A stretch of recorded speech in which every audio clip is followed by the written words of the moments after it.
Dissabte passat va ser el Dia Mundial d'Internet. Amb aquest motiu, la xarxa d'organitzacions progressistes valencianes convocà una trobada taller perquè les associacions de la plataforma treballaren en la versió experimental del portal Xarop.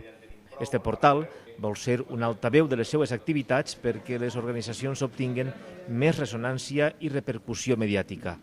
En aquest sentit, també es va presentar una primera versió del canal Xarop, una pàgina web creada i gestionada per Infotelevisió que permetrà accedir a les notícies i altres continguts audiovisuals que generen les associacions de la xarxa. Avui el que hem fet és aprendre junts a teixir la xarxa, és un dia de teixir xarxa, i estem fent un taller amb els tècnics experts en informàtica, amb els equips de gent que treballa a l'equip Xarop i algunes de les organitzacions que volem celebrar el dia d'internet, aprofitant per a posar ja les notícies de les nostres organitzacions, la nostra agenda, la nostra realitat, fent una subscripció a butlletins electrònics i avui l'hem posat en marxa. Crear una red de trabajo donde se visualice las organizaciones sociales y progresistas de la Comunidad Valenciana, ¿no? Entonces lo fundamental ha sido no solo un aporte tecnológico, que es lo que facilita ese trabajo en red, sino también el poder poner en común y conocernos entre las entidades y organizaciones progresistas.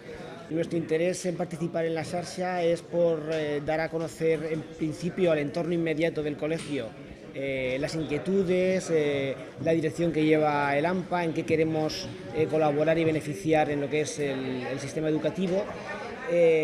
A partir de ahí lo que supusimos y pensamos que podíamos hacerlo más grande colaborando e interactuando y conociendo a otras, aparte de los colegios del mismo distrito en el que nos encontramos.